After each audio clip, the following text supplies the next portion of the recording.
मागच्या श्लोकात आपण चर्चा केली. संजय उवाच तं तथा कृपयाविष्टम अश्रुपूर्णकुलेक्षणं विषिदन्तमिदं वाक्यम उवाच मधुसूदनम. तं तथा कृपयाविष्टम, अर्जुनाची कशी अवस्था झाली. संजय आता येते ओव्हरऑल एक 3 डायमेन्शनने वरून एक ओव्हरलुक करून सांगतात.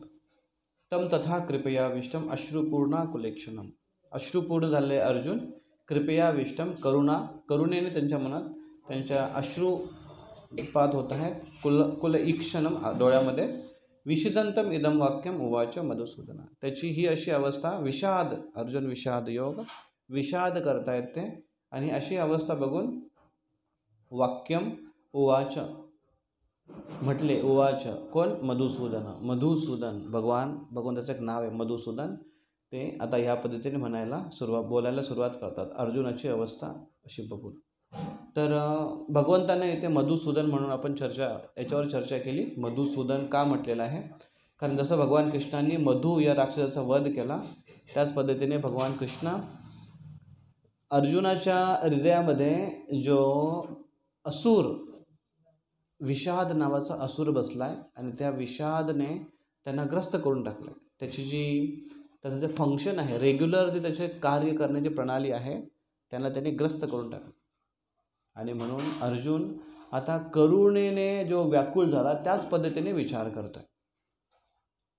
आणि त्या असुराचा आता कृष्ण वध करतील. कृष्ण आता बोलतील कृष्णाच्या वाक्याने, शब्दाने. तर असुरांचा वध करण्यासाठी कृष्ण कधी चक्र उचलतात. वृंदावनामध्ये तर बिना चक्र उचलतात कृष्णाने असुरांना मारलं. पुतनेला तिचं प्राण खेचून मारलं. तृणावर्तला जोराने वजन वाढवून आपला खाली त्यांना दाबलं. शक्टासुरला आपल्या पायाचा असा स्पर्श करून मारलं. बकासूरचा, बकाच्या रूपामध्ये आला होता, बदकाच्या बगुल्याच्या, त्याचं तोंड फाडलं. अघासूरचं चोकअप केलं त्याचं तोंड. विविध प्रकारे त्यांना असुरांना मारलं. इथे कृष्ण असुराला मारणार आहेत, पण कशाने? वाणीच्या रूपाने. तर कृष्णांची वाणी, कृष्णांचं प्रत्यक्ष कार्य, कृष्णांची प्रत्यक्ष उपस्थिती आणि कृष्णांची वाणी या दोघांमध्ये अंतर नाही आहे. आणि म्हणून आता कृष्णाच्या वाणीने कृष्ण त्यांच्या हृदयातल्या असुराला मारतील. मारावं या उद्देशाने अर्जुन, संजय आता इथे म्हणतात मधुसूदन, भगवान आता मधुसूदन आता बोलायला सुरुवात करतील. अर्थात कृष्ण प्रत्यक्ष रूपामध्ये आपल्या समोर उपस्थित असावं असं आपल्या प्रत्येकाला वाटतं. दर्शन घ्यायची प्रत्येकाची इच्छा आहे भगवंतांची. पण दर्शन या शब्दाचा अजून एक अर्थ आहे.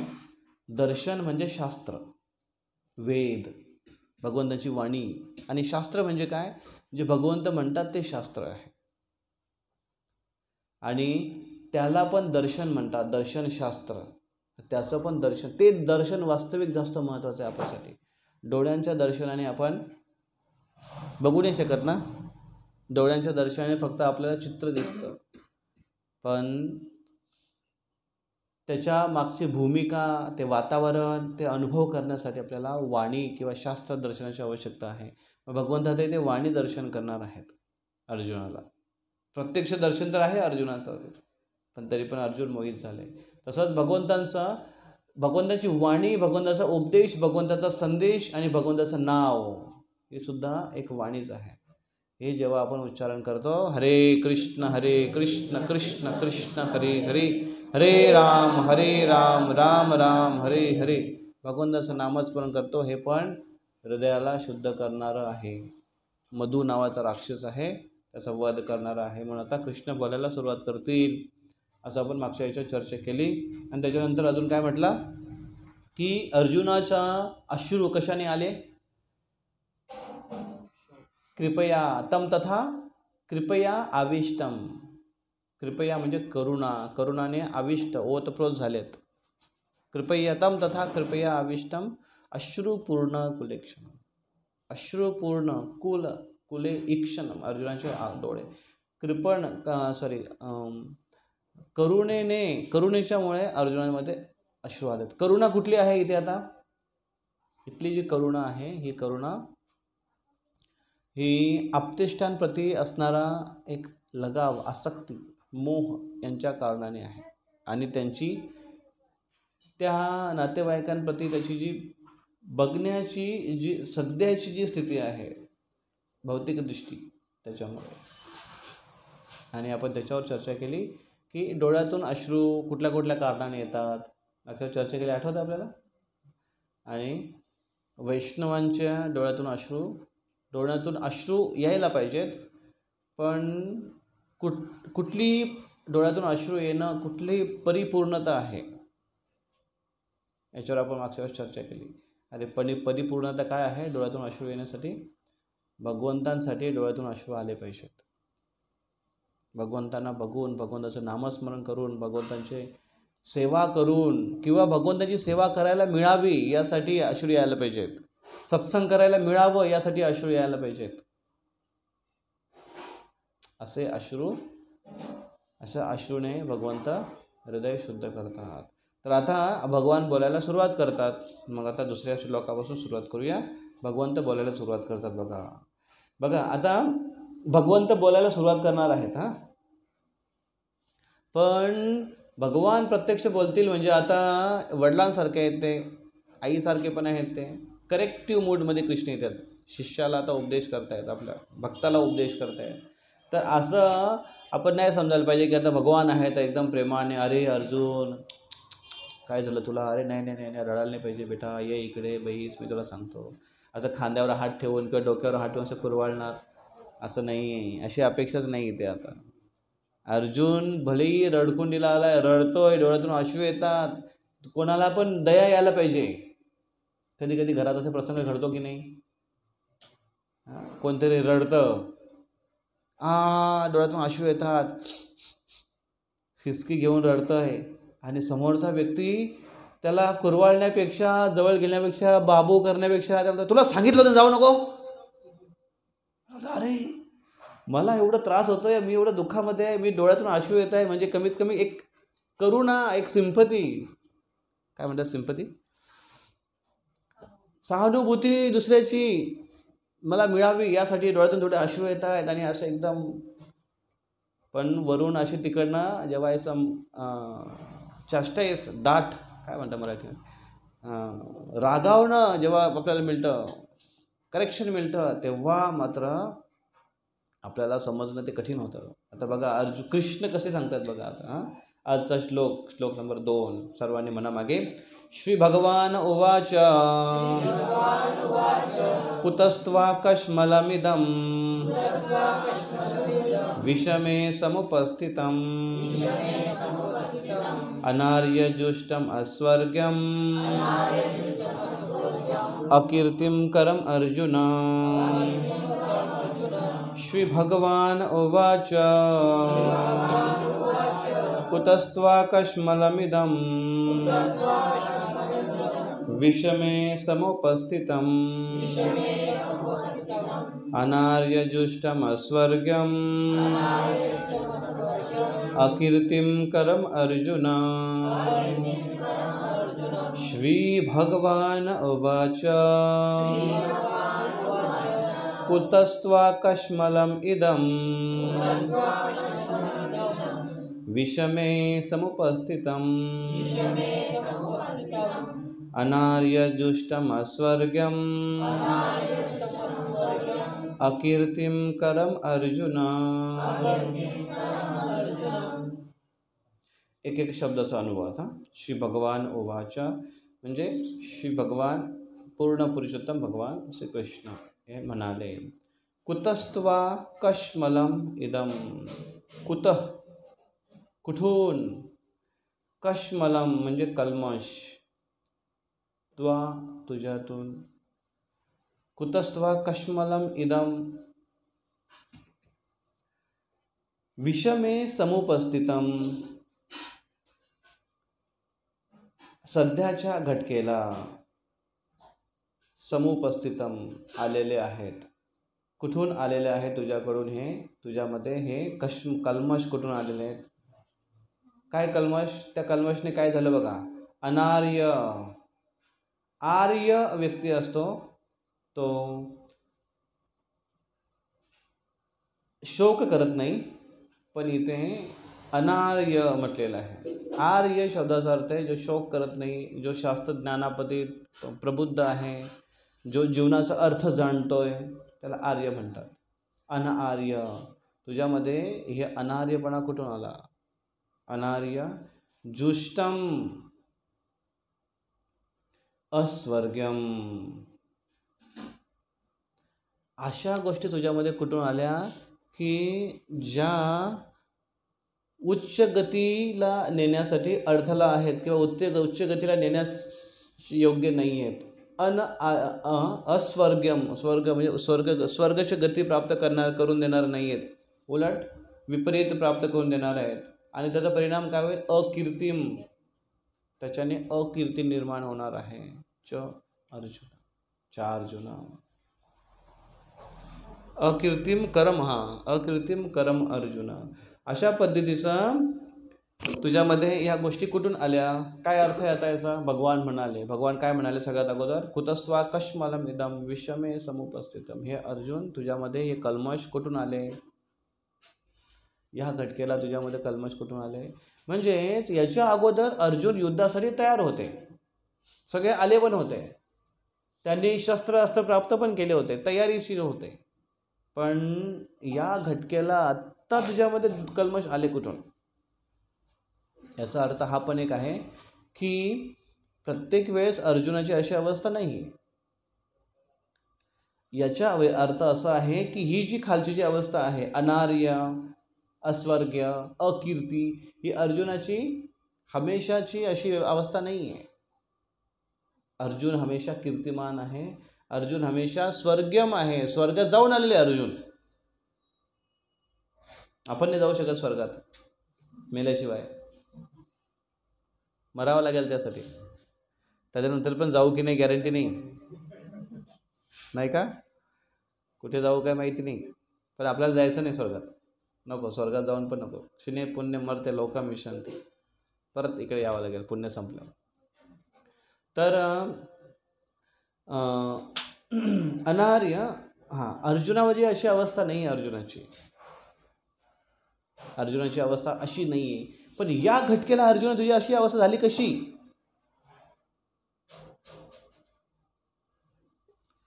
जसं कधी कधी घरामध्ये अशा गोष्टी जेव्हा घडतात तेव्हा मुलगा जर एखादा असंच काहीतरी वागत असेल कसं तरी, तर वडील त्याचे म्हणतात की अरे तुला काय झालं अचानक?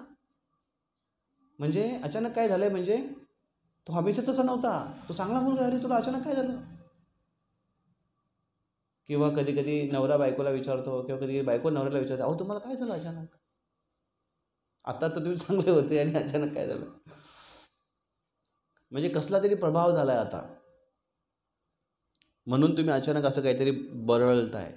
बरळणे म्हणतात ना, बरळणे, अचानक काहीतरी झालं आहे. म्हणजे आता या घटकेला अर्जुनाची जी अवस्था झाली, याला परिस्थिती फक्त कारणीभूत नाही आहे. याला आचार्यगण म्हणतात की वास्तविक जर बघितलं आपण विहंगावलोकम 3 डायमेन्शनवरून, तर याला कृष्णाची इच्छा आहे की अर्जुन असा भ्रमामध्ये पडला पाहिजे, आणि म्हणून कृष्णाला उपदेश करून तो उपदेश पूर्ण जगाला द्यायचा आहे. हे अर्जुनाचं आहे, कृष्णाचं प्लॅनिंग आहे. आणि म्हणून कृष्ण असे इथे म्हणतात विषमे समुपस्थितम. आत्ता या घटकेला तुला झालं काय अचानक? युद्धासाठी आला होता, सगळं काय झालं, आणि अचानक तो म्हणतो की असा लग्नाच्या बोळ्यावर उभा आहे, अंतरपाठ झालेला आहे, आणि अचानक मुलगा म्हणतो काय पोरगी पसंत नाही मला, मुलगी पसंत नाही आत्ता म्हणतोय, चप्पल खायचीच बरी मग आता कोल्हापुरी. तर हा एक इथलं कारण आहे की अर्जुनची अशी अवस्था का झाली. कारण अर्जुन इथे कृष्णाची इच्छा आहे, हे नक्की आहे. कृष्णाची इच्छा आहे की अर्जुनाला हे उपदेश द्यावे. लेकी बोले सोने लागे, मराठीमध्ये म्हणे माहिती तुम्हाला, लेकी बोले सोने लागे. पण खरोखर असं होतं का? बघ घरात झालंय असं. मग सासू मुलीला म्हणते हे काय गे सटवे, सोन्याने समजून घ्यावं. सटवी कोणला म्हणतात? सोन्याला म्हणतात असं नका सांगू. सटवी म्हणजे काय?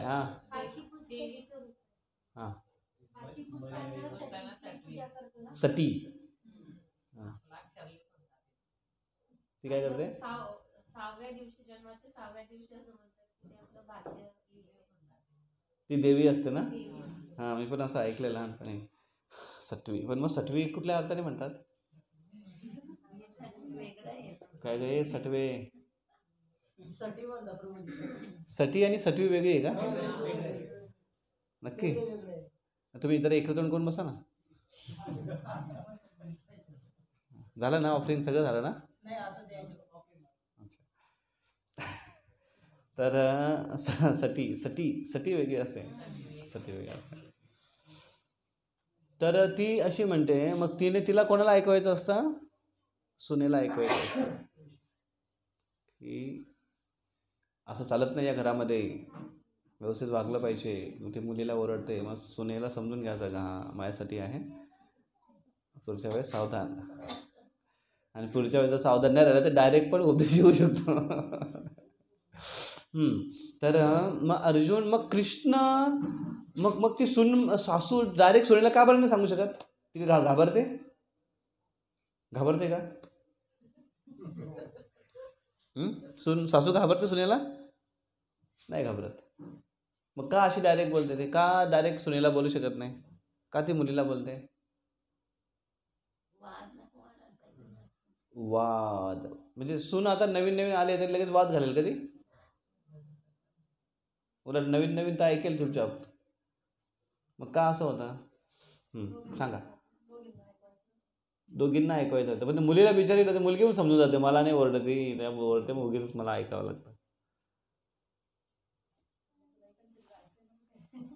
हां, तिला पण जायचं आहे. अच्छा, तिला पण ट्रेनिंग द्यायला लागली आताच?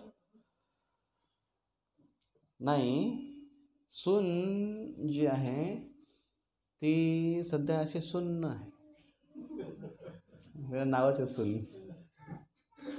ती नवीन घरात येते तसं सून बनवून जाते ती. तिला समजत नाही की तिच्यासाठी सगळं नवीन असतं. घर नवीन असतं, माणसं नवीन असतं, त्यांचा स्वभाव नवीन असतो. बरोबर ना? त्यांचं आजकाल वेगळी परिस्थिती आहे. आज सगळं माहिती सगळं बघून घेते ती फार मॅच फिक्सिंग आहे आजकाल सगळी. अगोदरच येऊन सासूबाईला आत्याबाई करून जाते ती. त्याच्यानंतर आल्याच ती आई बनून जाते. आणि ठीक आहे, पण पूर्वी असं नव्हतं. तिच्यासाठी नवीन असेल सगळं वातावरण. त्याच्यामुळे तिला सगळ्यांना ओळखून घ्यायचं असतं. आणि म्हणून तिला जर अचानक अशी ट्रेनिंग मिळाली तर ती एकदम घाबरून जाईल बिचारी. एक तर तिला नवीन घरात आहे, ती ॲडजस्ट करण्याचा प्रयत्न करते. मी बघितलेले अशा ठिकाणी की मुलगी सासूरवाडला आली, ती पहिलीच म्हणजे वरात आली आणि घरी आली, घरात चांगलं स्वागत होतं. मग ती आज दरवाजात आल्याच लाथ मारते. म्हणजे ते माप ओलांडते आणि तिचे जे पानं काय पावलं, लक्ष्मीची पावलं टाकत येते.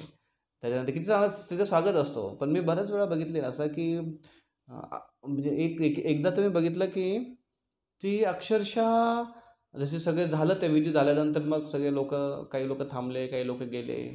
मग ती संध्याकाळी थांबली, मग संध्याकाळी सगळे घरातलेच लोक, मग तिला एवढी सगळ्याची तिकडची आठवण यायला लागली आणि ती एकदम रडकुणीला आली आणि ती बेशुद्ध पडली डायरेक्ट. मग लगेच त्यांनी फोन केला तिच्या घरी, तिच्या भावाला बोलवलं. मग 2-3-4 जण गाडी मारून आले इकडे. काय झालं बोला काय बा हिला घेऊन जावलं, काय झालं प्रॉब्लेम बघा. ते बोले नाही नाही नाही नाही मी थांबेन. पण तिला वातावरण सगळं नवीन एकदम कोलमडून जाते ती, म्हणून तुझं नाव आहे सून. तर तो वातावरण तसा असतो. मग तिला अचानक जर मिळालं, पण तिला ट्रेनिंग पण द्यायची. जर आताच नाही सुधारली तर तिला समजणार नाही, पुढे जाऊन ती ऐकणार नाही, तिला सवय पडेल. म्हणून आताच शिकवायचं पण आहे, पण ती घाबरली पण नाही पाहिजे. तिला असं एकदम दुश्मनसारखं नाही वाटलं पाहिजे. म्हणून लेकी बोले सुनेला. तसंच भगवान कृष्ण अर्जुनाला सांगतात, पण डायरेक्ट आपल्याला काय नाही सांगू शकत प्रत्येकाला. तुम्ही अचानक एका रूममध्ये अशा आल्या आणि आल्यानंतर भगवान अचानक प्रकट झाले आणि तुम्हाला सांगितले, तुम्हाला असं बोलायले बालक, असं एकदम इकोमध्ये, बालक बालक बालक ऐक भगवद्गीता भगवद्गीता भगवद्गीता. आणि मग सुरुवात केली ते कृष्णाने अर्जुन आपल्याला सगळ्यांना की लगेच दुसरा अध्याय डायरेक्ट सुरू. तू शरीर नाही आत्मा आहेस. नैनम छिंदन्ति शस्त्राणि नैनम दहती पावक. आणि आपण सगळे बसलो, हा भगवान, येस भगवान. नाही असं होत. का नाही असं होत? कारण आपला अजून संबंध भगवंताशी जुडलेला नाही. मग आपण स्वतःला भक्त म्हणवतो की नाही? भगवंतांना आपण भगवान मानतो की नाही? घंटी नका वाजवू, अशीच प्रार्थना करा. तर भगवंतांना आपण मानतो की नाही? पण तरी पण त्याचा इको एकदम झिरो करा बरं कोणतरी. भगवंतांना आपण मानतोय, पण भगवंत हां, आता थोडा आवाज वाढवा. 1 नंबरचा बटन कुठल्या याच्यात? 1 नंबरचा आवाज वाढवा. हरे कृष्ण कृष्ण कृष्ण हरे हरे, हरे राम राम राम हरे. आवाज वाढवा थोडा. त्या बटनाला हलवा थोडा, तर लूज कनेक्शन. हरे कृष्ण वाजवा थोडा. इको झिरो करा. इको डेप्थ आणि इको टाईम 2 बटन आहेत बघा, करा झिरो. हरे कृष्ण. हां, झिरो करा. झिरो केला आहे का? तरी पण इको येतो. इको टाईम पण केला झिरो, इको डेप्थ पण केला झिरो. 2 बटन आहेत, 2 बटन झिरो आहे. हरे कृष्ण. हां, आता बरोबर आहे. आता मी एक दिवशी ना सेमिनार घेणार आहे, साऊंड सिस्टीम कशी हँडल करायची, आणि प्रत्येकाला दाखवून ठेवेन की ह्या बटनाला काय म्हणतात, ह्या बटनाला काय म्हणतात. मग पुढे जाऊन असं होईल की तुम्ही जेव्हा बटणं पिळायला जाल ना, तुम्हाला जमत नाही, मग तुमची बायको अहो तसं नाही हो, हे असं. मग तुम्ही म्हणून अरे बापरे, 4 लोकांतच मध्ये काढली. तसं होऊ नये म्हणून ध्यान देऊन लक्ष ठेवा. तर मग आपला अजून भगवंतांशी संबंध जोडलेला नाही आहे. आपण भगवंतांना तेवढा गंभीरतेने घेतच नाही आहे. तेवढा सिरियसली आपण भगवंतांचा पाठ घेतो का जीवनामध्ये? आपण म्हणतो हो आम्ही तर घेतो भगवंतांना सिरियसली. भगवंतांजवळ गेलो फार सिरियस होतो आम्ही, होतो की नाही? हात जोडून वा हे देवा भगवान. आज एक जण आले होते मंदिरात भेटायला. ते म्हणतात आता नवीन बिझनेस चालू करतो आम्ही. तर म्हटलं मग मुरलीधरांना पार्टनर करा तुमचा. मग पार्टनरशिपचं पर्सेंटेज काय राहील? म्हटलं 5% दिलं तरी चालेल त्यांना, 5%. पण इमानदारीत द्या. तर भगवंतांशी आपण भक्ती प्रेम हे सगळं आहे, पण आपला हेतू आहे, स्वार्थ आहे. आणि त्याच्यामुळे आपण आणि भगवंतांना आपण तेवढं सिरियसली जीवनामध्ये का घेत नाही? कारण आपण स्वतःबद्दल जास्त सिरियस आहे. आपल्या जीवनामध्ये आपल्या स्वतःच्या अपेक्षा, आपल्या आवश्यकता, आपल्या गरजा, आपला आनंद, ह्या गोष्टींना आपण जास्त सिरियसली घेतो. आणि त्याच्यामुळे भगवान ही दुय्यम घटना राहते. भगवान जर रोजची जर घटना, रोज जर भगवंताला सिरियसली घेत असतो तर आपली साधना स्ट्रिक्ट असते. वेळच्या वेळेस रोज विदाऊट फेल आपल्या साधना, जप, शास्त्र अध्ययन झाले असते. आपली सेवा गंभीरतेने झाली असते. होते का? नाही होत. का? अहो टाईमच नाही भेटत प्रभूजी. एवढं बिझी बाकीच्या कामामध्ये आपण एकदा व्यस्त झालो, एकदा घरी गेलो काही घरचं असं होतं ना. आणि आपण इकडे आलो, भगवंताकडे आलो की भगवंतांचं. मग 1 दिवस भगवंतांसाठी, 6 दिवस आपल्यासाठी. याला सिरियसनेस म्हणत नाही. म्हणून आपण गंभीर नाही, त्याच्यामुळे भगवंत आपल्याला नाही सांगत. दुसरी गोष्ट, जर आपला रिलेशन अजून झाला नाही प्रस्थापित, आणि जर आपण भगवंतांनी जर आपल्याला काय अशी इन्स्ट्रक्शन दिली जे आपण पालन करू शकत नाही, मग मात्र प्रॉब्लेम होते. एकतर आज्ञा उल्लंघन करण्याचा अपराध पण होईल, आणि कधी कधी भगवंतांची आज्ञा अशी येते की आपल्या समजूतपणाच्या पलीकडे असते, आणि म्हणून आपण त्याच्यावर डाऊट्स निर्माण करू की हे असं का बरं.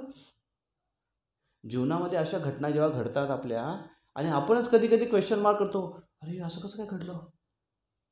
आणि बऱ्याच वेळा भक्त झाल्यानंतर आपल्या मनात जास्त डाऊट्स यायला लागतात की मी एवढी देवा भक्ती करतो तुझी, तरी माझ्या जीवनात, माझ्या पदरात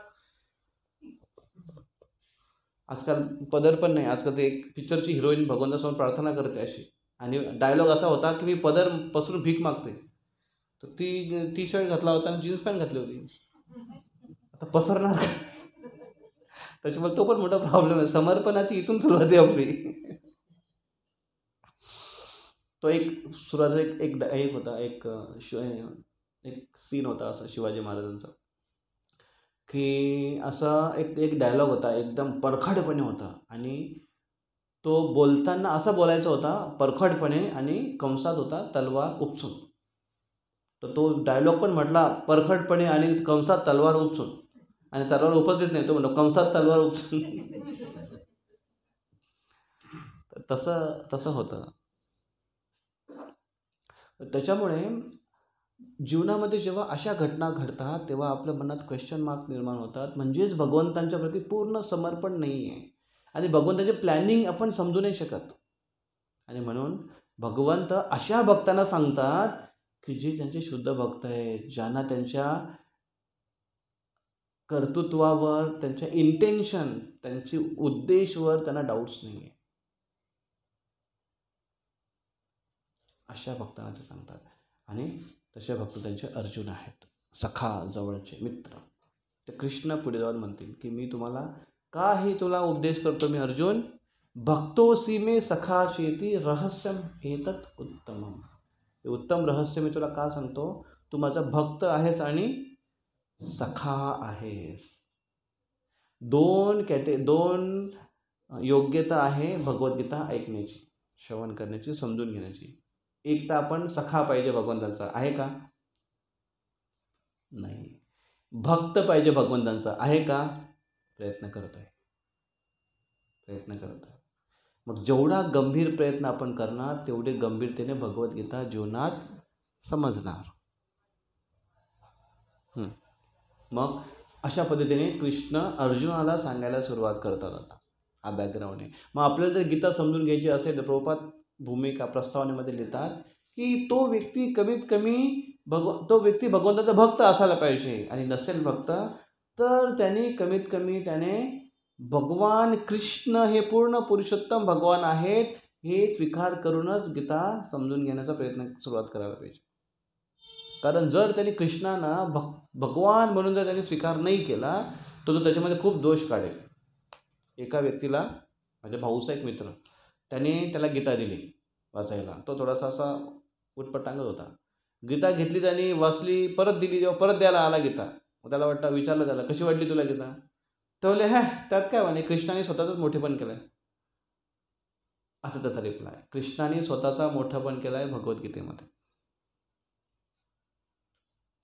आता जर समजा एखाद्या कंपनीचा मालक आहे, त्याच्या भेटीसाठी एक बाहेरचा व्यक्ती जर आला आणि मग तो विचारतोय की कसं काय तुमचे प्रोडक्ट्स आहेत, तर म्हणतात हे आमचे असे जे प्रोडक्ट्स आहेत, मार्केटमध्ये आता हा रेंज चालू आहे, सध्या हा रेट चालू आहे, त्याचा हाय क्लास आहे.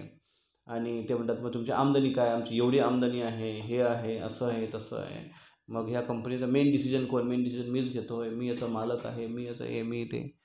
तर जर त्या व्यक्तीने सांगितलं की अरे हा स्वतःच मोठेपणा करतो आहे, आता त्याच्यामध्ये काय मोठेपणा आहे, त्याचीच कंपनी आहे, त्याच्याबद्दल तो नाही सांगणार तर काय करेल? तसं कृष्ण जेव्हा अर्जुनाला सांगतात ते एक थोडंच आहे, फक्त थोडक्यात आहे, फक्त खूप जास्त नाही सांगितलेलं स्वतःबद्दल कृष्ण जेव्हा. म्हणून आणि कृष्णाची नम्रता कशावरून दिसून येते? कृष्णाची नम्रता, तुम्ही गीता वाचाल तर तुम्हाला वाटेल की अरे कृष्णाची स्वतःचीच मोठेपणा जास्त आहे याच्यात. अहम सर्वस्य प्रभाव मत्ता सर्वं प्रवर्तते इति मत्वा भजन्ते मां बुधा भाव, असं म्हणत. अहम सर्वस्य प्रभो, मी सगळ्यांचा प्रभू आहे, सगळं काही माझ्यापासून येत आहे. मन मनाभो मद्भक्तो मध्याजी माम नमस्करू, मला नमस्कार कर, माझे पूजन कर, माझा भक्त बन, माझ्यात मन लाव. मी कृष्ण म्हणतो. मला जर जाणायचं असेल, माझ्या भक्तीनेच मला जाणता येऊ शकतं. खूप काय मी कृष्णाने केलं आहे. मग हे कसं काय समजून घ्यायचं? कृष्णाचं मी कसं समजून घ्यायचं आपण? कृष्णाने स्वतःबद्दल तर हे काही श्लोक आहेत थोडेसे भगवद्गीतेमध्ये ज्याच्यामध्ये कृष्णाने स्वतःबद्दल थोडं सांगितलं. 10वा अध्याय आहे. 11व्या अध्यायामध्ये पण थोडं सांगितलेलं आहे. 11व्या अध्यायामध्ये स्वतःचा विश्वरूप पण दाखवलेलं आहे. 9व्या अध्यायामध्ये कृष्णाने सांगितलेले आहे पुरुष भक्तियोग. 15व्या अध्यायामध्ये कृष्णाने सांगितलेलं पुरुषोत्तम योग. तर हे कृष्ण आणि बाकीच्या अध्यायामध्ये इनडायरेक्टली आहे. जसं प्रकृती 7वा अध्याय प्रकृतीबद्दल सांगतात. प्रकृती कोण आहे? मय्याधीक्ष. मय्याधीक्ष माझ्या अध्यक्षतेखाली प्रकृती कार्य करते. सूयते स चराचरम. तर मग हे भगवद्गीतेत सांगितलेलं आहे. मग जेव्हा कृष्णांबद्दल जेव्हा आपण बोलण्याची जेव्हा गोष्ट येते ना, तेव्हा कृष्ण आपल्याबद्दल स्वतःबद्दल फार कमी बोलतात. पण जेव्हा त्यांच्या भक्तांना तुम्ही विचाराल कृष्ण कोण आहेत, जसं स्वतःबद्दल जर सांगायचं असेल तर मी जर स्वतःची फार बढाई मारली तर तुम्ही मला की हा अहंकारी व्यक्ती. पण मी जर सांगितलं की माझ्याबद्दल तुम्हाला माहिती हवी असेल तर यांना विचारा मी कोण आहे, कसं आहे, मला रोज बघतात. पण ती जेव्हा सांगायला सुरुवात करतात तर त्यांची जी महिमा आहे तिचा एवढा काउंटलेस येते. ते अशी मोठी मोठी महिमा करतात तसे. म्हणून आचार्यगण म्हणतायत कृष्णांची नम्रता कशी दिसून येते. भगवद्गीतामध्ये कृष्ण स्वतःबद्दल सांगतात. स्वतःबद्दल सांगताना 18 अध्यायामध्ये आटवून घेतात. ते 700 श्लोकामध्ये आटपतात. 700 श्लोकमध्ये पण डायरेक्टली कृष्णाचे नाही आहेत. एवढ्या श्लोकामध्ये संवादामध्ये स्वतःबद्दल ते सांगून मोकळे होतात. पण जेव्हा भक्तांना जर तुम्ही विचाराल कृष्ण कोण आहेत तेव्हा श्रीमद भागवतम तयार होतो 18,000 श्लोकांचा. तेव्हा रामायण तयार होतो. रामचंद्राचे गुण आणि कोणी लिहिले ते रामचंद्राचे गुण आणि हे भक्तगणांचा संवाद आणि वाल्मिकीशी लिहित आहे. 24,000 श्लोक. पुराणांमध्ये जर तुम्ही गेले तर पद्मपुराण आहे, ब्रह्मांड, खूप लाख श्लोक त्याच्यामध्ये आहेत. हे सगळे भगवंतांचं गुण महिमा वर्णन करत आहे. मग यांच्या तुलनेने जर बघितलं तर भगवंत स्वतःबद्दल जे सांगतात किती कमी शब्दामध्ये सांगतात की मी कसं आहे. तर म्हणून ही भगवंताची नम्रता आहे. स्वतःबद्दल आता सांगायला सुरुवात करतायत. आता ह्या श्लोकाला आपण चालू करूया की श्री भगवान उवाच. भगवंत बोलायला सुरुवात करतात. आता इथे जर असं जर शब्द असता की कृष्ण उवाच तरी चाललं असतं की नाही? चाललं असतं. पण व्यासदेवांनी मुद्दा म्हणून तिथे श्री भगवान उवाच टाकलेले. का? पुढे येऊन असे भरपूर कृष्ण असतील. गल्लीमध्ये गल्लोगल्लीमध्ये कृष्ण असतील, त्यांचे नाव कृष्ण असेल. मग तो म्हणेल की हा आमचा बंड्या कृष्ण आहे ना, त्याने सांगितलेलं आहे कृष्ण उवाच. तो कृष्ण नाही. हे कृष्ण कोण आहे? तिथे भगवान आहेत म्हणून तिथे स्पेसिफिक दिलं आहे. तर मग कृष्ण बोलायला चालू करतात पण ते कोण आहेत? भगवान आहेत. हे इथंच स्पेसिफाय केलं त्याने. आणि भगवान या शब्दाचा अर्थ काय? भग म्हणजे ऐश्वर्य, षड ऐश्वर्य पूर्ण. भगवान किती ऐश्वर्य? 6 ऐश्वर्य. ज्याच्याकडे ही 6 ऐश्वर्य परिपूर्णतेने आहे त्याला भगवान म्हणतात आणि ते कृष्ण आहेत. आता कृष्ण बोलायला चालू करतायत. काय बोलतात सुरुवातीला? भगवान कुतस्त्वा. इथे दिसणार नाही तुम्हाला तिथे.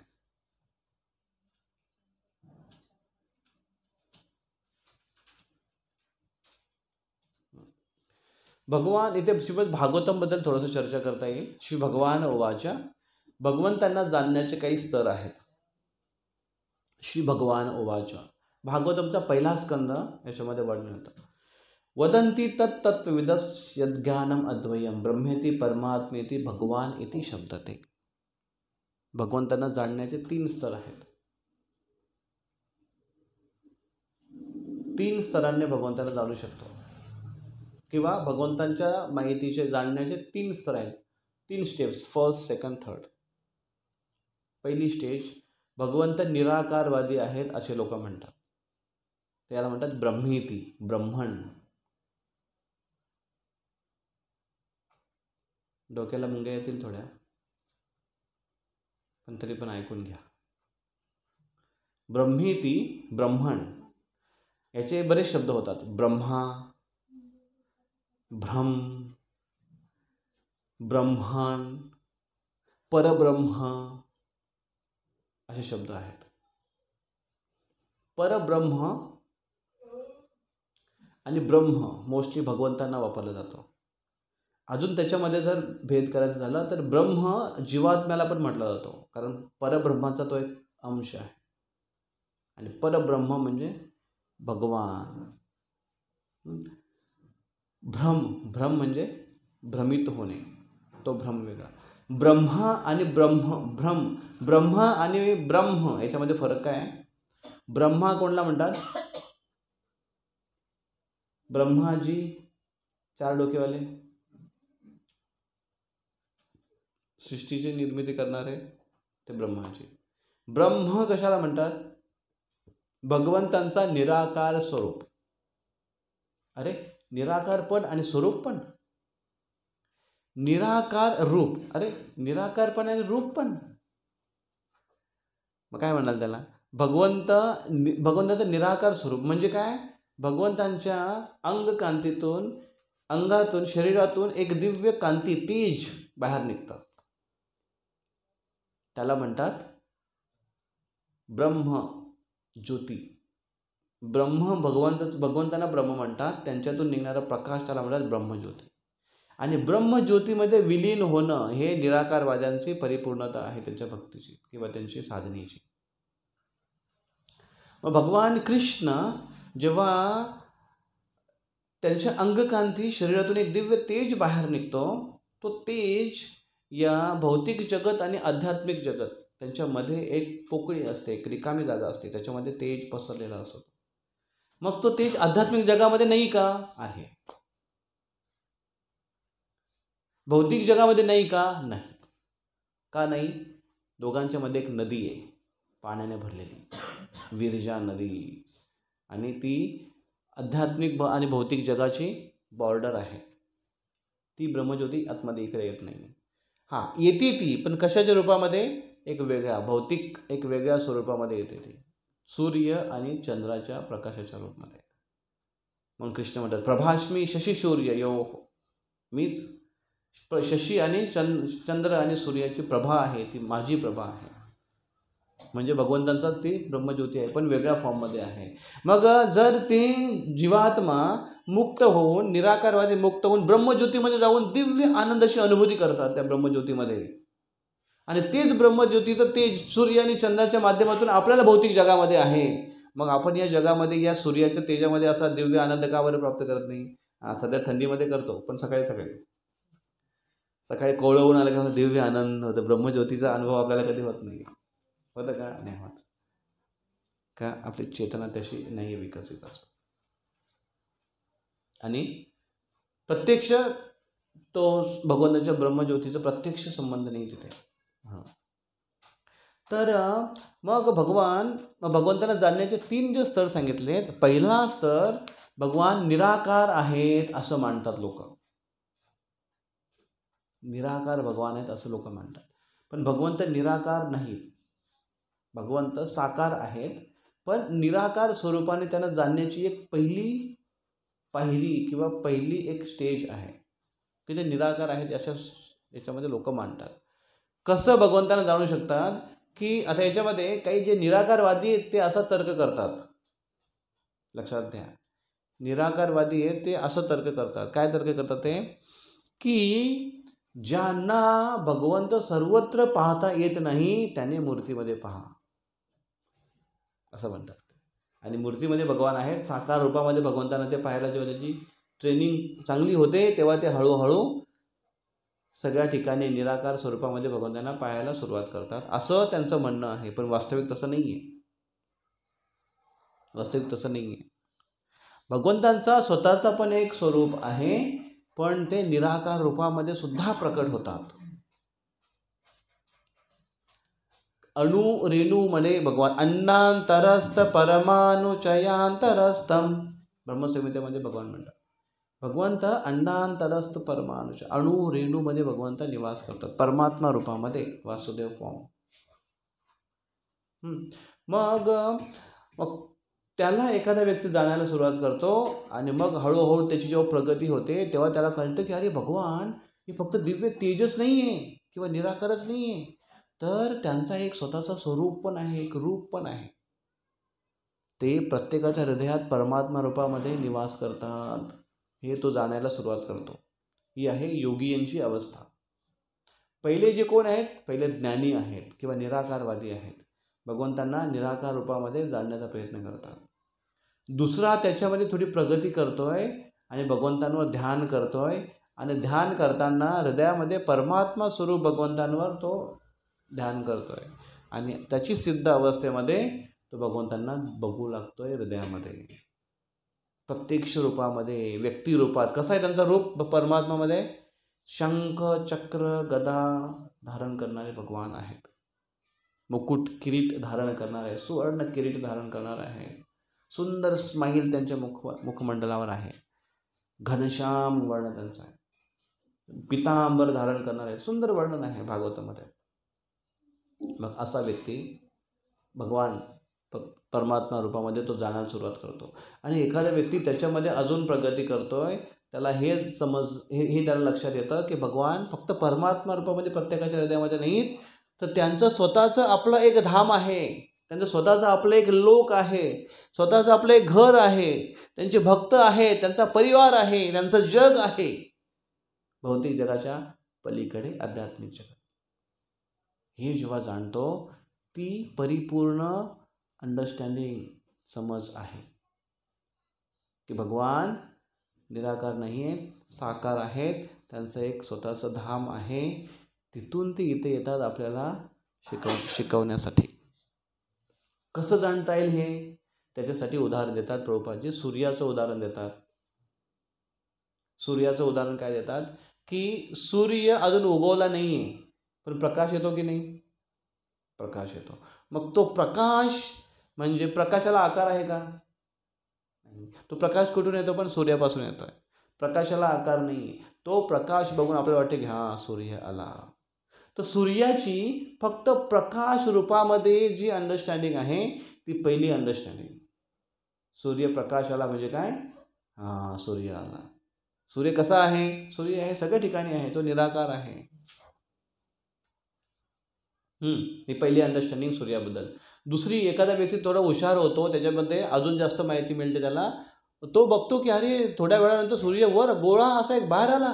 तो म्हणतो अरे सूर्य फक्त निराकार प्रकाश नाही आहे, तो बघ तिकडे दिसणारा गोळा आहे, तो एक त्याचा एक आकार आहे, त्याचा गोळा आहे तो, आणि तिकडनं वर येतोय, तो चमकतोय, तो दिसतो तिथून एक ठिकाणी तेजपुंज आहे, हे बघू शकतो. म्हणजे ही झाली सूर्याबद्दलची दुसरी अंडरस्टँडिंग. काय? त्याचा आकार पण आहे.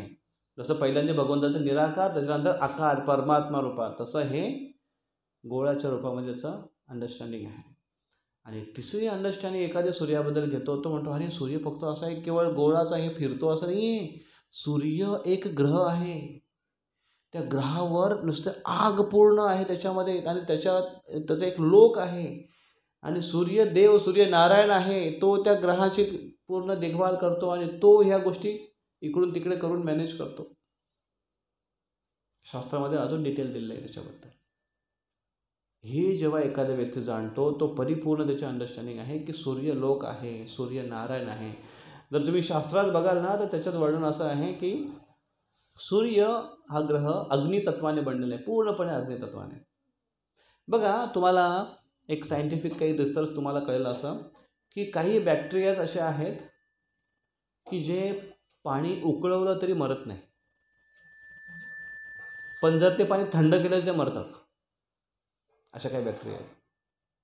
आणि काही बॅक्टेरिया असे आहेत की त्या थंड पाण्यात जगत नाही, काही गरम पाण्यात जगत नाही. आपण पृथ्वीवर चांगलं राहू शकतो. जे लोक जास्त मजल्याच्या माळ्यावर राहतात ना, त्यांना पुढे जाऊन काही असे भयानक रोग होतात. काही जे गिर्यारोहक आहेत ते वर जातात, ते जास्त वेळ वर राहिल्याने त्यांना भयानक डिझीज होऊन ते खाली येतात. कारण ज्या ठिकाणचा तो व्यक्ती आहे त्या ठिकाणी न राहिल्यामुळे, मागे एका ब्रह्मचारी आश्रममध्ये इस्कॉनच्या मंदिरात ब्रह्मचार्यांना बऱ्याच सगळ्यांना खूप प्रॉब्लेम व्हायला लागले पायाचे. आणि मग रिसर्च केला की असं का होतं यांना. ब्रह्मचार्य सगळं व्यवस्थित असतं, मोठ्या मोठ्या मंदिरामध्ये सगळ्या फॅसिलिटी असतात, त्यांचं स्केड्यूल सगळं कसं ठरलेलं असतं, मेडिकेशन सगळं हे अचानक असं का बरं झालं. मग तेव्हा तिथल्या एका भक्ताने सांगितलं की ॲक्च्युली काय ना प्रॉब्लेम, हे जमिनीवर जास्त फिरत नाही, माती जास्त लागत नाही त्यांच्या पायाला, कधी स्पर्श होत नाही, जिकडे जातं तिकडे चप्पल, आतमध्ये गेले वेगळे चप्पल, बाहेर गेले वेगळे चप्पल, आहे त्याच्यामुळे जमिनीचा स्पर्शच त्यांना होत नाही जास्त, त्याच्यामुळे हा प्रॉब्लेम आहे.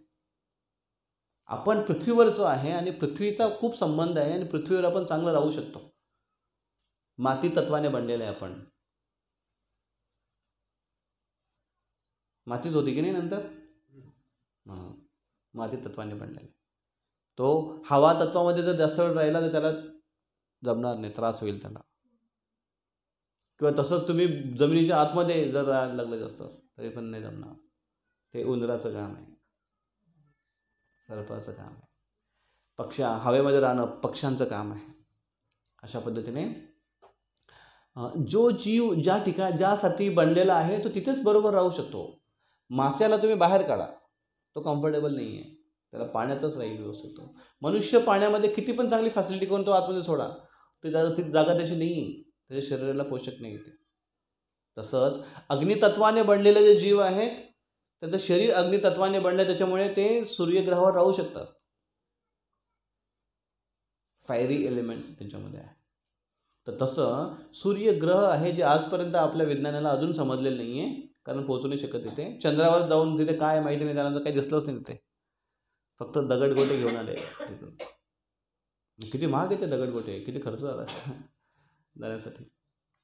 तर मग तिथे शास्त्रात वर्णन असं आहे की सूर्यग्रह, तारा आपण ज्याला म्हणतो, तर तो एक रथ आहे खूप मोठा, आणि त्या रथावरून तो पूर्ण ब्रह्मांडाला प्रकाश देतो, चालतो तो. आणि चालण्यासाठी परत त्याचा जो चाक आहे तो एकच चाक आहे त्याला. एवढा मोठा ग्रह आहे, एवढा रोज ट्रॅव्हलिंग करतो, पण एकाच चाकावर तो आहे. आणि त्याचा एक्सेल आस हा एक चाक, इथून आस जोडलेला आहे. तो कुठे जोडलेला आहे, सुमेरू मोठा एक पर्वत आहे त्याला जोडलेला आहे तो आस, आणि त्याच्या आसाला पकडून तो एकाच चाकाने चालतो, असं भ्रमण करतो पूर्ण ब्रह्मांडाचं सूर्यग्रह. आणि त्याचा ग्रह आहे तसं सारथी पण आहे. मग त्या रथाचा त्याला घोडे आहेत आणि त्याचा सारथी पण आहे. कोणी त्याचा सारथी, अरुण. कोण म्हणतो की नाही, अरुणोदय झाला, उठा उठावं सकाळी. अरुणोदय म्हणजे कोण, अरुण, सूर्य. अरुणाचं नाव नाही आहे, सारथ्याचं नाव आहे अरुण. मग रथामध्ये बसणारा जो व्यक्ती तो मागे आणि सारथी पुढे असेल की नाही, पहिल्यांदा तो रथ एवढा मोठा आहे, मग पहिल्यांदा सारथी दिसेल लांबून आणि त्याच्यानंतर सूर्य दिसेल, बसणारा दिसेल. तर सूर्याच्या पुढे सारथी, पण सारथी पण चमकदार आहे, कारण तो सूर्याजवळ राहू शकतो, तर असंच राहू शकतो ना, तो पण चमकदार आहे. म्हणून त्याचा रंग कसा आहे, त्याचा रंग तांबड्या रंगाचा आहे. म्हणून सकाळचा जो रंग आहे तो बघा एकदम तांबड फुटते ना, हा तो अरुणोदय, तो अरुण आहे, पण आपल्याला दिसत नाही, आपल्या चक्षुने दिसत नाही तो.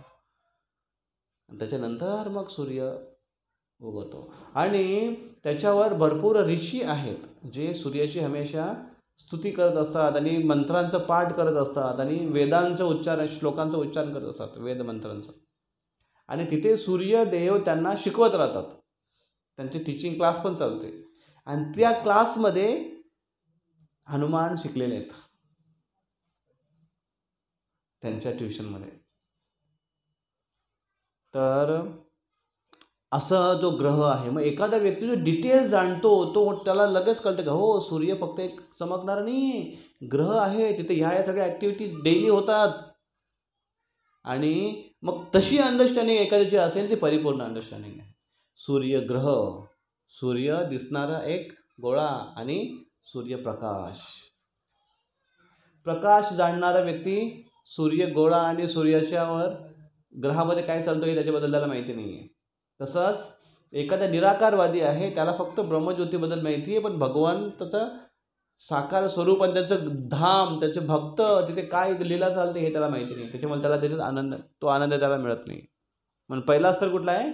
ब्रह्मेती, ब्रह्मरूपात. दुसरा परमात्मेती, परमात्मा रूपामध्ये प्रत्येकाच्या हृदयामध्ये आहे का बघा बरं, परमात्मा आहे का? अरे घाईघाईत आलो सत्संगला तर विसरूनच आलो, परमात्मा विसरलो आणायचा नाही.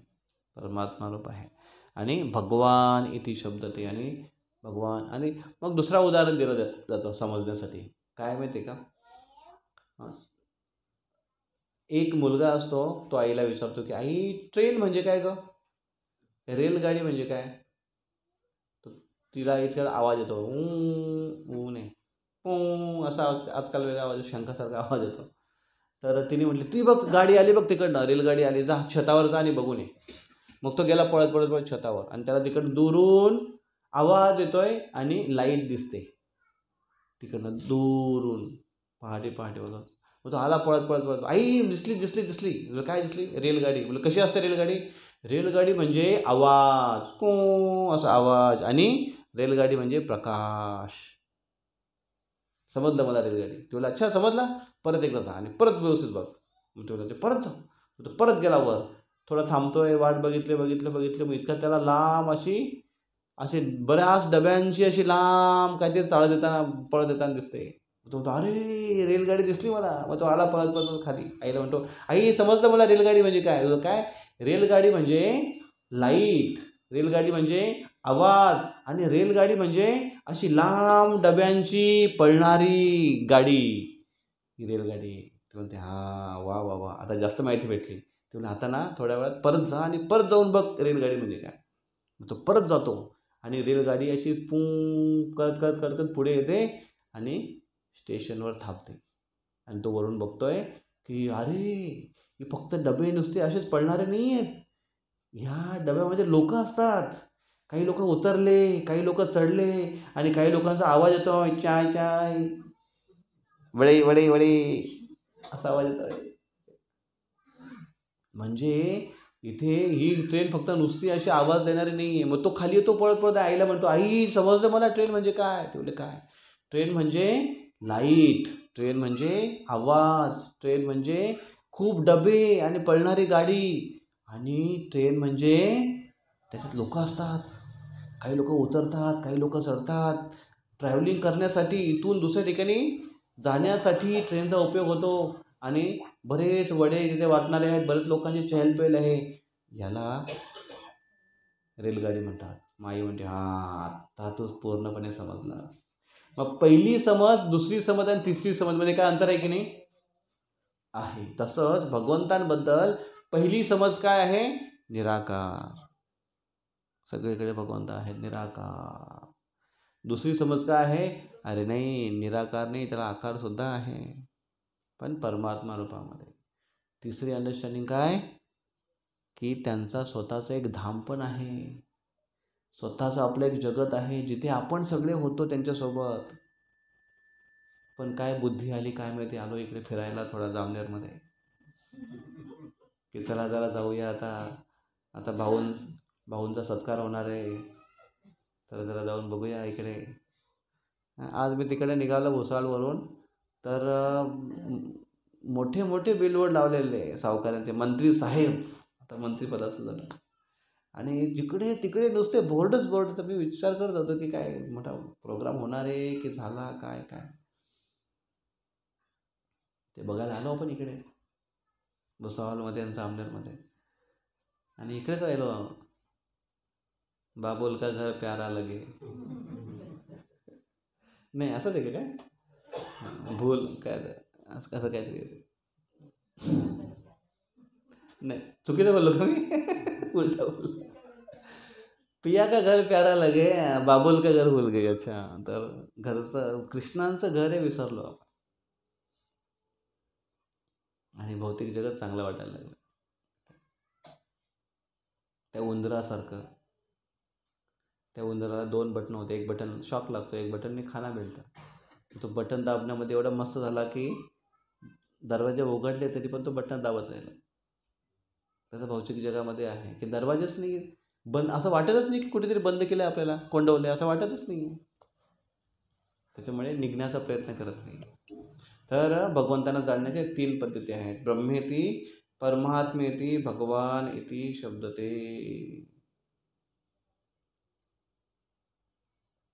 ह्याच्यावर आपण चर्चा केली. ऐश्वर्यस्य समग्रस्य वीर्यस्य यशस्य श्रिय ज्ञान वैराग्यश्चैव षण्णाम भग इति गणा. कृष्ण पूर्ण पुरुषोत्तम भगवान दिसतं का तुम्हाला? एवढे बारीक डोळे आहेत कोणाचे?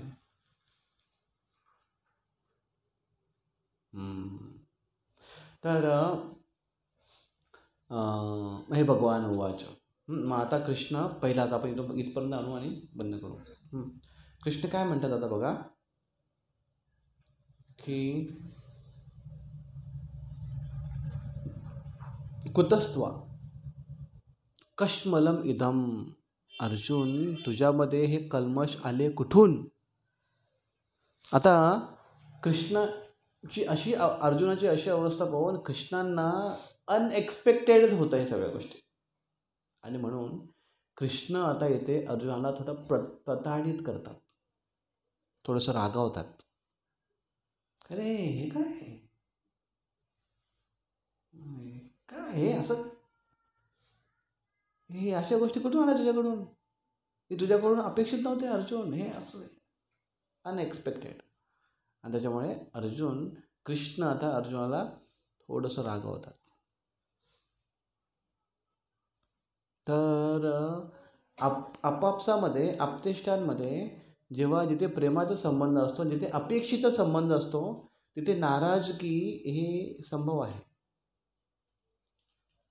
खास करून जिथे घनिष्ठता असते तिथे, की अरे तुमच्याकडून हे असं कधी करू शकता का तुम्ही? अचानक तुम्ही असं बाहेर निघाला, समोरचा आला, एखादा रोडवरून चालला एखादा व्यक्ती, त्याला जाऊन तुम्ही म्हणता असं, तुझ्याकडून मला अशी अपेक्षा नव्हती.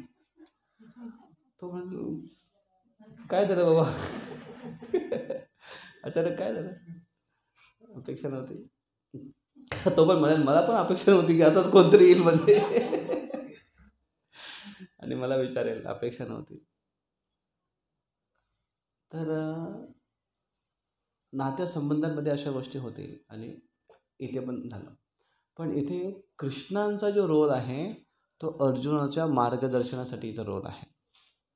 आणि जेव्हा मार्गदर्शकचा जेव्हा रोल असतो तेव्हा समजून घेणं आणि समजावून देणं या 2 गोष्टी जास्त महत्त्वाच्या ठरतात. समजावून देण्यासाठी समजून घेणं जास्त महत्त्वाचं आहे की नाही?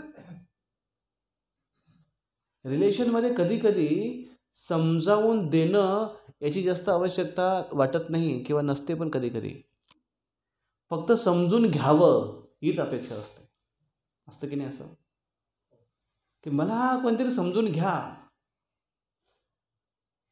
मला कोणतरी समजून घ्या, ही अपेक्षा जास्त असते.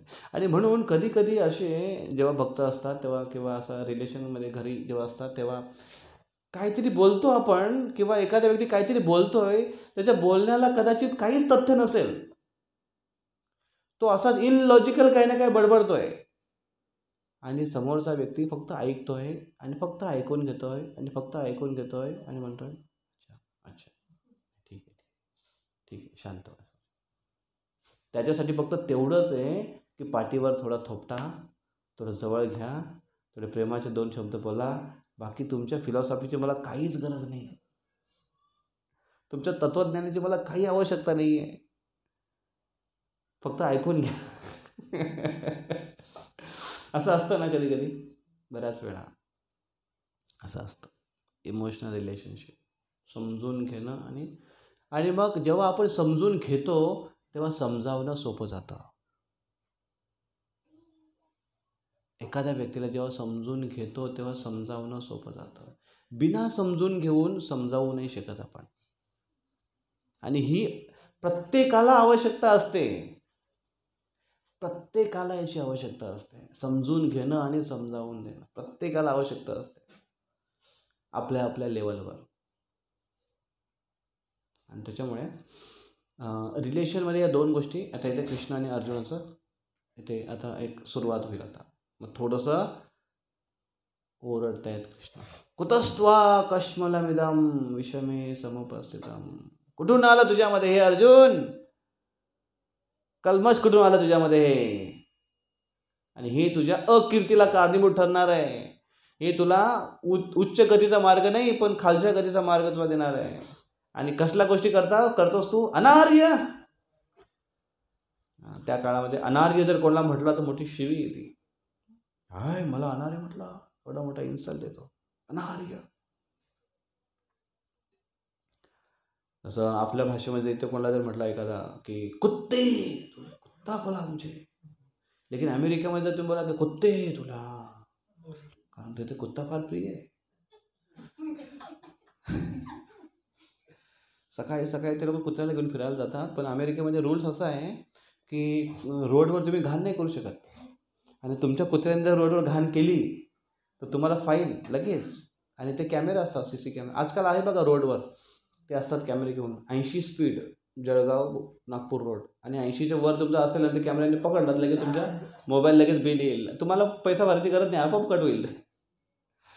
पैसा आपोआप तुमच्या अकाउंटवरून कट होऊन जाणार. तर तसं तिकडे आहे सगळं. जर तुमचं असं का पकडलं गेलं, सगळ्या ठिकाणी CC कॅमेरे आहेत. लगेच तुम्हाला फाईन, लगेच तुम्ही घरी पोहोचण्याच्या अगोदर बिल पोहोचून जाईल. तुम्ही असाचा अपराध केला, हा तुमचा बिल. सिग्नल तोडला तिथे पण असंच. तर त्याच्यामुळे ते लोक कुत्र्याला जेव्हा फिरवायला घेऊन जातात तेव्हा त्यांच्या हातात एक पॉलिथिन असतं त्यांच्या, आणि हँड ग्लोव्ज घातलेले असतात, आणि हातात ती रस्सी आणि पॉलिथिन घेऊन. शी नाही, इकडे पण आता सुरू होणार आहे भारतामध्ये. पॉलिथिन घेऊन लोक फिरतील.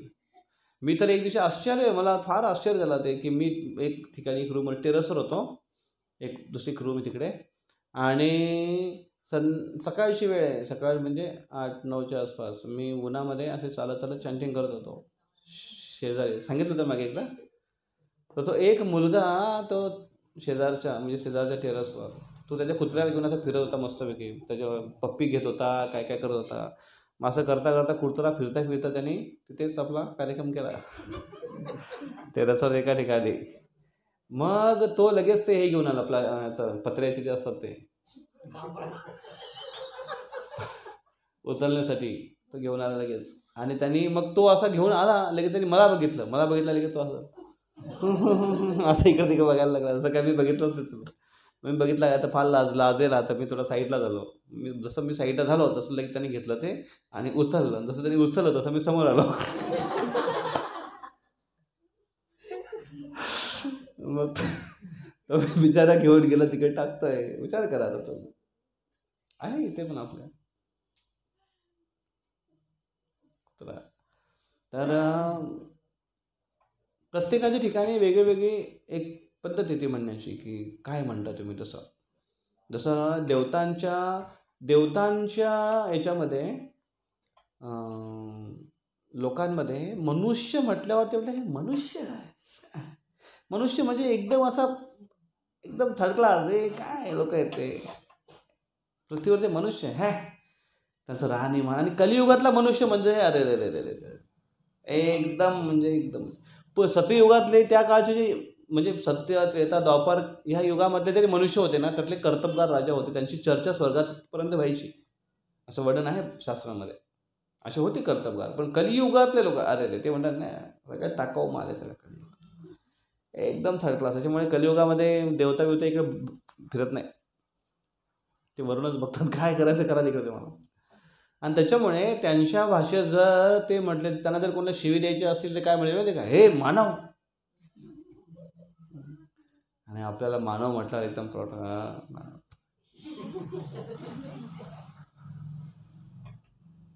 तसं कृष्ण अर्जुनाला देते म्हणतात अनार्य. आर्य नाही तू, अनार्य. एक प्रकारचं प्रताडित करता येते अर्जुन. तर इथे फक्त आपण हाच एक भाव बघितला, प्रताडित करतायत की बरोबर नाही तू विचार करत अर्जुन. म्हणजे इथून मेसेज यातून हा आपल्याला घ्यायचा आहे की जेव्हा आपल्याला एखादी गोष्ट शिकवायची असेल किंवा आपल्याला आपल्या प्रॉब्लेममधून बाहेर निघायचं असेल तर करेक्शन्स मिळतील. आणि जेव्हा सुधारणा चुका जेव्हा दुरुस्ती सांगितल्या जातील तेव्हा त्या कधी कधी परखड पण असू शकतात.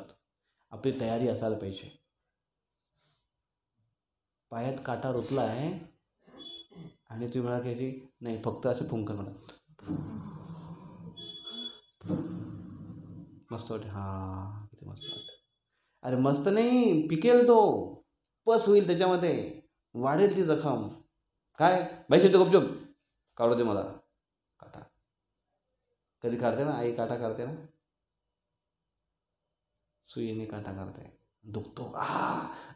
बस अरे निघला निघा झाला निघला काढते काढते सुयाचं काढते. वेदना होतात पण एकदा काटा निघाल्यावर आता बरं आहे.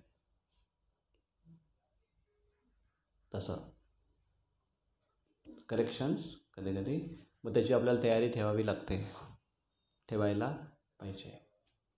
हरे कृष्ण कृष्ण कृष्ण हरे हरे, हरे राम राम राम हरे हरे. ग्रंथराज श्रीमद भगवद्गीता की जय. पुढे आपण अजून चर्चा करू याच्यावर. कोणाचा काय प्रश्न आहे?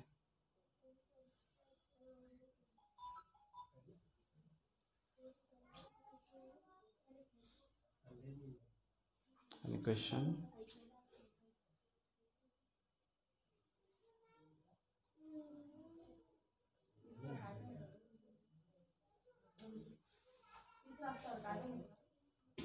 ब्रह्मेती परमात्मेती आणि भगवान इति शब्द. भगवान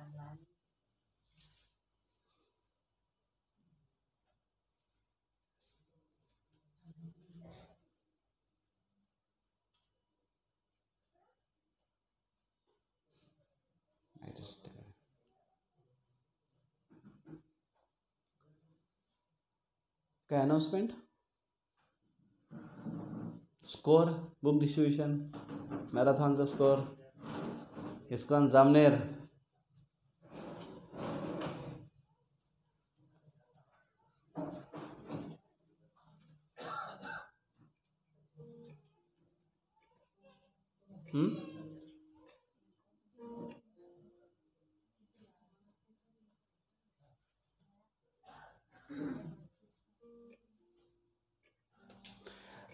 ते काळे प्रभू आले होते आज सकाळी भुसावळला भागवतम क्लासमध्ये. हे रेकॉर्डिंग बंद केलं.